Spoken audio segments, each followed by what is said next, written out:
thrombosis. So first of all, if your patient, now you have given, now your patient came to ER and your institute is PCI capable, you have given all initial management which we discussed earlier. Now you are going for primary PCI. Now you are taking your patient to for the primary PCI. You have given all your things like aspirin, P2Y12 inhibitors, antithrombotic therapies. You have prepared your patient all. You have loaded your patient with the statins and with the P2Y12 inhibitors. Now you are going for the primary PCI. Then what would be your access site? What would be your access site? So you have only two options, that either you would go for the femoral or you go for the radial. So the trial which actually support the radial as a less bleeding risk and a few of trial told us that radial access actually decreases all cause mortality were rival, matrix and rifle. These were the trial who actually told us that radial access is better than the femoral. But recently came Safari trial told us that none of them is superior, like radial or femoral both are not superior to each other for primary PCI. Recently Safari came in 2019 or I think 18. So now you should well aware about the access side. Now you have decided that you are now you have decided about the access. Now you need to go for LSC, and you have watched the LSC of the patient and the coronary status of the patient. After the coronary status, you have decided for the GP2B3 inhibitor if the patient has a large thrombus burden, slow flow, reflow, or inadequate DAPT. And after that, now you gonna start the reperfusion of the patient. Now you have the few strategies to reperfuse your patient, like POBA only, POBA versus stents. You know that with plain old balloon angioplasty is not superior to the stents, because plain old balloon angioplasty it has been notified in so many trials that with the POBA, a patient has increased chance of the restenosis again, like within an year. So the trial supports stenting in the primary PCI are stunt PAMI, Cadillac, and these two trials. These two trials actually support that you need to go for the stunting. Okay, now you have decided that you will stunt your patient. Now, which stunt?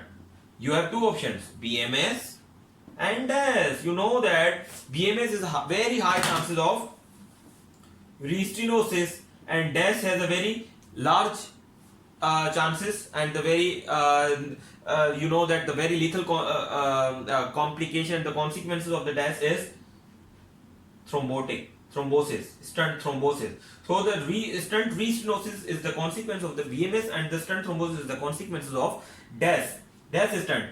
But you know that the BMS is not good, or it's because it increases the intimal hyperplasia. Like you put the BMS stent here, then the hyperplasia of the intima causes again reocclusion of the artery. So BMS is not a good stent over DAS. What are the trials who actually told us that the BMS is inferior or the DAS is superior to the BMS, especially in the diabetic patient, is the comfortable MI. So BMS versus DAS. DAS is superior. Which trials told us that DAS is superior? Is comfortable MI and examination. examination, and sesame. Okay, these were the trial who actually told us about this. Now you have done the PCI of your patient with the stenting, and now we will stenting. Now what you need to do, you need to give the DAPT of your patient for 1 year, irrespective of stent, whatever you put in it, but you need to give the DAPT for 1 year. We will discuss it later on, the post PCI and the post hospital discharge care. Now your patient came in the ER, non-PCI capable, and door to balloon more than 120, then you need to go for the obviously fibrinolytic. Now what are the options, what are the things you have in your hand with now what are the things you have with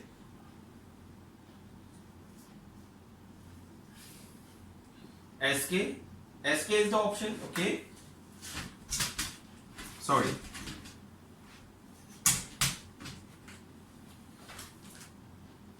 Okay, SK, one is the SK is the option, second is TPA, third is RTPA, and fourth is TNK. Okay, so these are the options, but what are the contraindications of your all these things?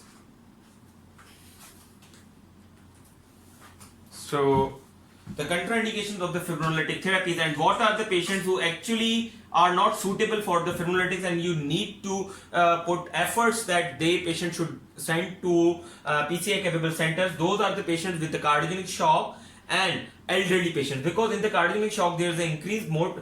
If your patient is with cardiogenic shock and elderly, then so many trials told us that there is a chances of more than 22% mortality in those patients if they would go with fibrinolytics, and if they would be treated with the fibrinolytics for the STEMI. So you know that the SK is a very conventional, very low bleeding, 0.5% bleeding risk, okay, and the dose of the SK is 1.5 million units in 30 minutes. You need to give your patient with the 30 minutes, and the only time you need to for the drug therapy in non-PCI capable is 30 minutes. In PCI capable hospital, for the PCI you had 90 minutes, but for this drug you have only 30 minutes. Okay, so the dose of the SK is this, the bleeding is this, and the SK is non-fibrin specific. Non-fibrin specific means that this SK won't affect or would not give the thrombolysis by affecting the fibrin, but it is non-fibrin specific. Okay, and these three are fibrin specific. These three are fibrin specific. So we most of the time we call them as a fibrinolytics, and this SK as a thrombolytic. Now, what are the trials who actually support who actually supported the SK in the past are GC1 and ISIS2. These trials in the past told us that if you will go for the thrombolysis with the SK, then there is a 23% mortality reduction versus do nothing. If you are if you are not going for anything but SK, then that your patient would get the 23% mortality benefit. And now we have a TPA, and you know that the TPA is again an older fibrinolytic, and the dose of the TPA is it's bit difficult. Why? 15 mg loading dose, then 0.75 mg per kg for 30 minutes, and 0.5 mg per kg for 60 minutes. And trials who actually supported this TPA was Gusto 1, but the chances of the bleeding with the TPA was higher. Then again we have RTPA, Retiplase, and trial which actually support this was Gusto 2, and the dose of the RTPA is 10 mg each after 30 minutes, twice. Like you will give 10 mg and then after 30 minutes 10 mg. Okay, 10 mg each after 30 minutes apart. 30 minutes apart. Okay, 10 mg and then after 30 minutes 10 mg. Then, and in the last but not the least, you have TNK. TNK, that is the important, the costliest of fibrinolytics, and nowadays commonly practicing fibrinolytic in US. We have TNK. So the trials who actually support, first of all, we will discuss that what is the dose. Dose is actually weight based TNK. The dose of the TNK is actually weight based. Okay, so if the patient has weight of like less than 60, then you will give only 30 mg. If the patient has weight 61 to 69, then you will give the 35. You need to only increase the 10 years of age, 9 years of age, and then you will increase the 5 mg of the dose. If your patient has the age of 71 to 79, then you will give the 40, and if the patient's age is 80 to 89, then you will give the 45, and if the patient has the age of more than 90 or 90, then you will give the 50 mg. This the reference of this weight based dose is UpToDate. You can check this dosage from UpToDate. So I have taken this dosage basically from UpToDate. So trials who actually support the tenecteplase are Gusto 3 over actually RTPA. So this is superior to the RTPA and all these and your TPA. Because of simplification of the dose, you can only give one bolus dose of this, any age. You just pick the age of the patient and then give the one bolus dose to your patient. And the trial support actually Gusto 3, Ascent 1 and Ascent 2 and Stream. Sorry, Ascent, not Ascent 2, Stream. Ascent 1 told us that Ascent 2 is also Ascent 2 told us that it is better than the it is better for decreased bleeding in the elderly patients, and you need to decrease the dose of the TNK by 50% if the patient is if the patient's age is more than 75, then you need to reduce the dose of TNK by 50%, which actually reduce the intracranial bleed by 0%. Okay, if you will reduce the dose of TNK in age more than 75 by 50%, then actually you are reducing chance of the bleeding up to 0%. Then your patient would get 0% of the bleeding. And the extract AMI told us that if you are giving patient if you are giving to your patient that TNK as a fibrinolytic for the acute aspiration MI, and your patient's age is 75, then you have reduced the dose by 50%. Then you need to reduce the dose of the inox, which further decreases the chance of the bleeding, because you know that in elderly patient actually they have the increased chance of bleeding. We have not yet discussed the indications and the the contraindication, absolute and related contraindication of thrombolytics. So the absolute contraindications are history of CVA. Okay, if there is an IC bleed, if your patient has a history of IC bleed in any age in his lifetime, then it is absolute contraindicated that you won't give your patient the thrombolytics. And if the patient has a history of CVA within a 3 months ischemic stroke, like ischemic CVA, then you have if the patient has history of ischemic CVA within a 3 months, then again you cannot give the thrombolytics to your patients.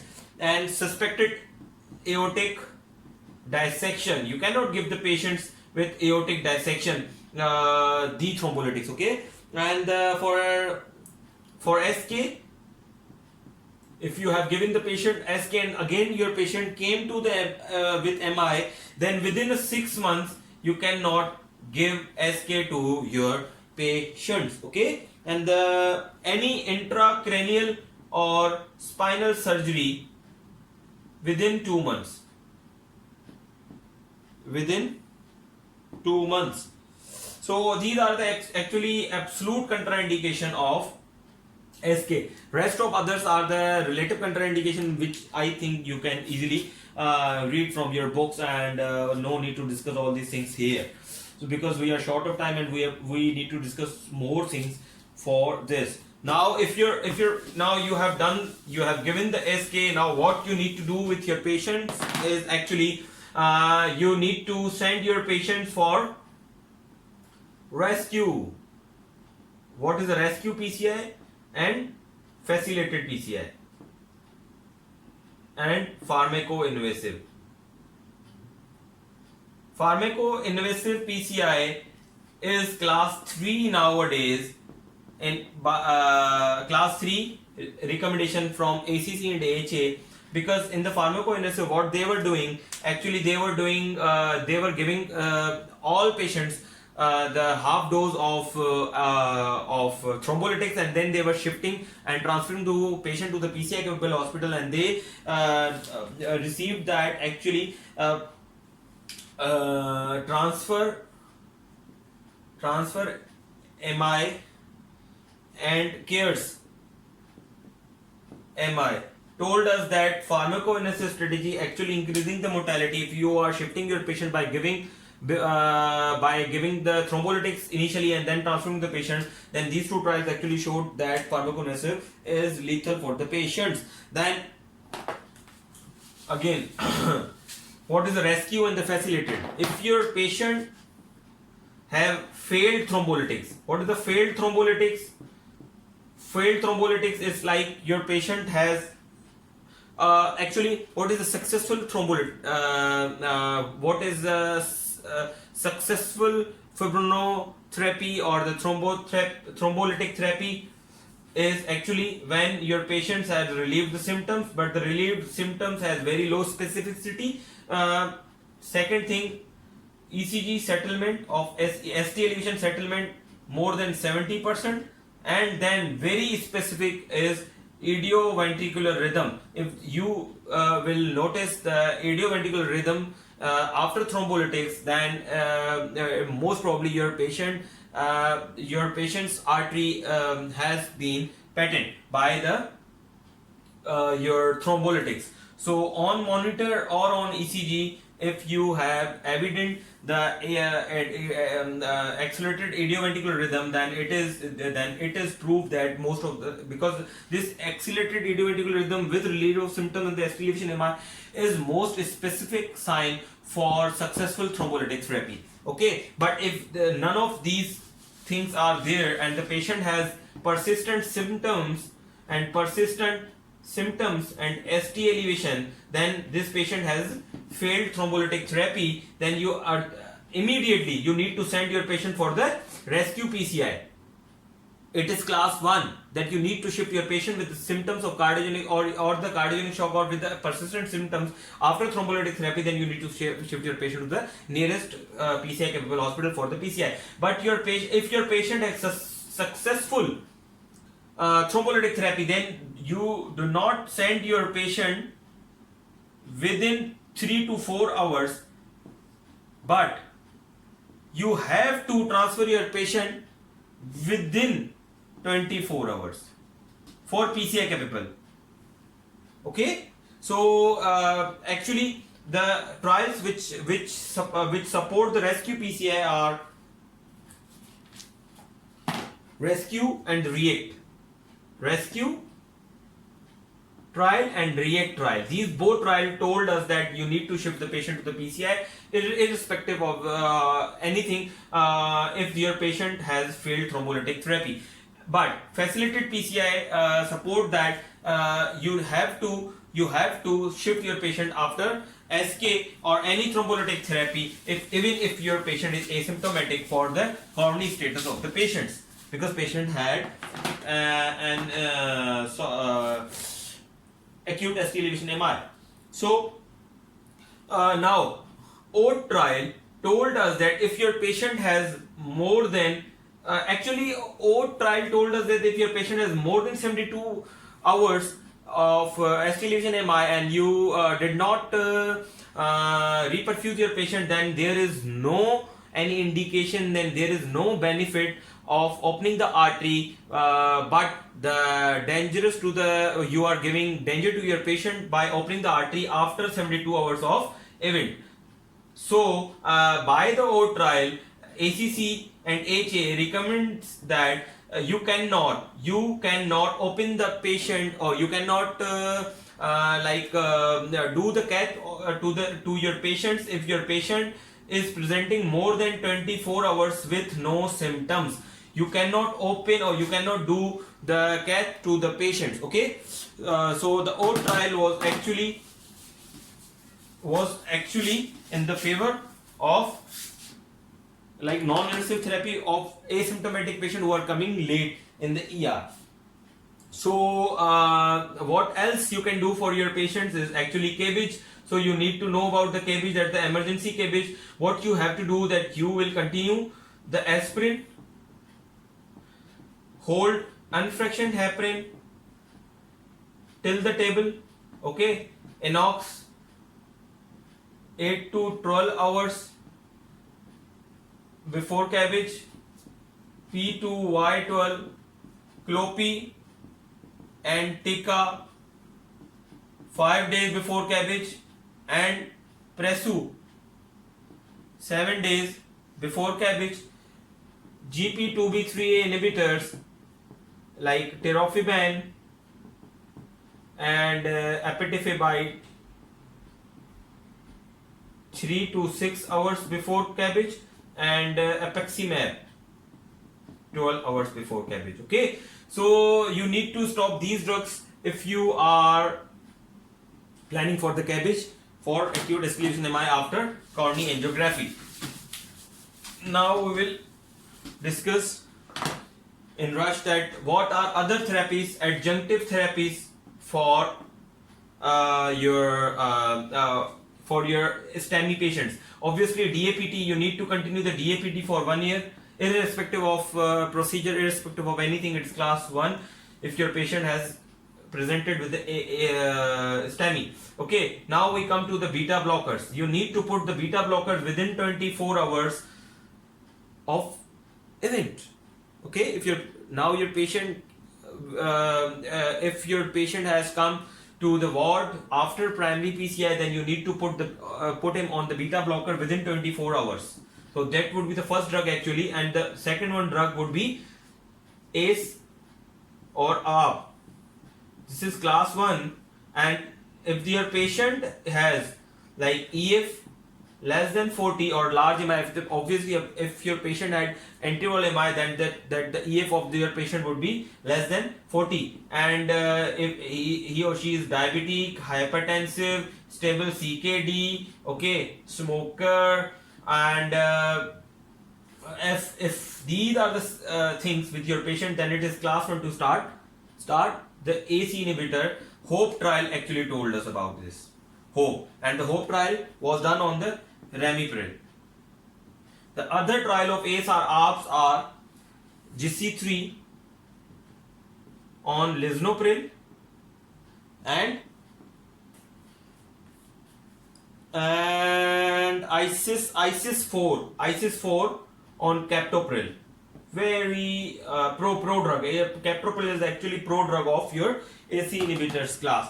Now after beta blockers and AC inhibitors, there is a third drug which you need to put in your patient is potassium sparing diuretics, is like spironolactone. Okay, spironolactone. spironolactone or apaleron. But your patient should have what? Diabetic and or EF less than 40%. So spironolactone, the trial which actually supports the spironolactone is rails, and apaleron is EFISs. If your patient has EF less than 40% with STEMI. Okay, so these are the trials, and next drugs is statins, which you keep your patients on the statins. Statins, only two statins, Torva and the Rozua, are the high intensity drugs, and you have to keep your patient on the high intensity statins. So in Rozua we don't have any trial in the ACS, but we have a very big trial on the in the ACS patients with the Torva is prove it. Okay, prove it. So these are the drugs actually. Okay, what data suggests us about the antiarrhythmic drugs? The antiarrhythmic drugs we have like 1C drugs and amiodarone, class 3 drugs. So the CAST trial told us that it actually increases the mortality if you are suppressing the PVCs in post PCI patients. So you do not do anything, you just put them on the beta blockers and observe them until and unless they would develop a sustained arrhythmia. Then you would obviously put these patients on the antiarrhythmic therapy. But putting these patients on antiarrhythmic therapy just for the PCVs or anything, it would increase the mortality. CAST trial told us, and CAST trial was done with the 1C drugs, 1C antiarrhythmic drug, and the amiodarone. The trial on the amiodarone, Camille trial, it was a Canadian trial, told us that it would again increase the mortality if you will give the amiodarone to the post PCI patients through suppressing the PVCs. Another very important trial, CHEMP and CARD trials, told us that in large MI, if you are giving the patients warfarin to decrease the chance of thrombus, is actually harmful. So these trials were actually negative, and that's why we won't give our patients these things post MI. Okay, so now again, what would be the sugar control of our patients? Sugar, you need to control your sugar less than 180, but you cannot put your patients on like maximum insulin infusion, all these things, because it would increase the mortality. GIK diagamy trials told us that you need to put your patients with a sugar control of less than 180 milligram per deciliters. Okay, and other data which actually told us about the IABP in patient with the cardiogenic shock. Yes, you can put the IABP which was shock trial, but if your patient has nothing and large MIs, you do not have to put your patients on IABP, CRISP, MI and IABP 2 trial told us that they were actually negative about using of the routine use of IABP in acute MIs. Okay, so last thing but not the least, that the ICDs and like your patient, if your patient has developed sustained arrhythmias and you are suspecting that these arrhythmias are not because of ischemia and these has done after 72 hours of the MI, then obviously these are because of the scar, then you need to put your patient on the ICD. We will discuss this later on, but I'm just telling you a little bit about it, that if you are putting your patients on ICD, then you need to wait for 90 days if you have done nothing with your patients and your patient had MI. Okay, if your patient had MI and you've done nothing, then you need to wait for 90 days. But if you have reperfused your patient, if you have reperfused your patient, then you need to wait for the 90 days and you will check the EF, and then if the EF has improved, then obviously you will put the patient on the ICD criteria. If the patient has fulfilled the ICD criteria, then you would put the ICD in those patients. But if the patient has improved the EF, obviously then you would not go for the ICD. The simplest thing is that if your patient has been reperfused, then you need to wait for the 90 days before putting the ICD, and 30 days if you have not reperfused your patients. Okay, this is you reperfuse the patient and you did not reperfuse the patients. And second thing, the time period in which you are actually waiting.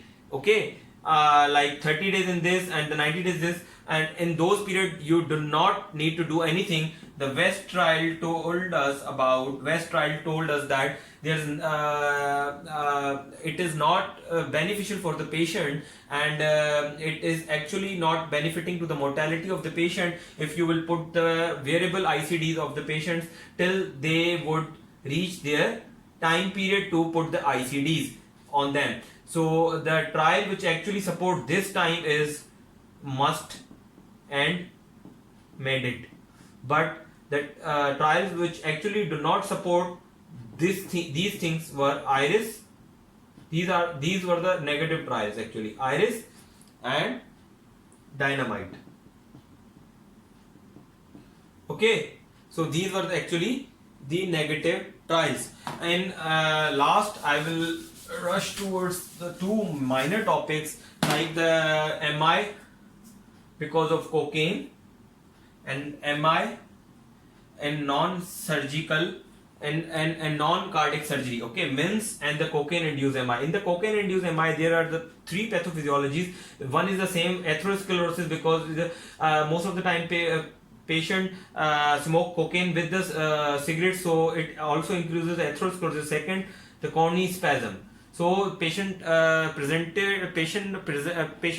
with the same symptoms like the chest pain, all these things, but you need to evaluate all these things, that these patients might have the aortic dissections and all these things. Then you, after ruling out each and everything, you will go for the coronary angiography for the confirmation of the coronary spasm. You will not wait for anything if the patient has the cocaine induced MI, because you need to confirm that this patient has no coronary artery disease, no atherosclerotic disease. So the only thing that you will not give beta blockers to these patients, because beta blocker, by giving the beta blocker, you are actually putting these patients on the unopposed alpha adrenergic receptors, so they would actually increase the mortality in those patients. That's why we will not give the beta blockers, but nitrates and calcium channel blockers. Okay, so these are the choice of drugs in those patients. And MINS, in the MINS, obviously you know that this is the ischemia because of the non-cardiac surgery. In the critically ill patient, if they are going for the non-cardiac surgeries, it would impose them, like it would prone them towards demand supply mismatch, and these patients would develop MI because of demand supply mismatch. Their heart would get more demand, is asking for more demand of the blood, but they will not be able to provide them the the blood, so it would actually prone them towards the MINS. And in those patients, if they have the atherosclerotic disease, you will put the DAS or the BMS. Then according to the status of the patient, if they will not be able to continue the DAS up to the 1 year, then you will then it is important that you will put the BMS in those patients. So these are the things. I am sure that I want I haven't left anything, and then I would highly suggest you that please go and read the book. And these are all sequence which I am following is from Topol. So please go and read the Topol, because today here we have completed the first chapter, the acute elevation MI and the related topics with it. And inshallah, by the time we will keep doing all these things, and inshallah in our next lecture we will start the non-ST elevation MI and the unstable angina, their pathophysiology and their treatment. Allah Hafiz. Take care. Pray for me, pray for you. Take care of yourself and your friends. Thank you.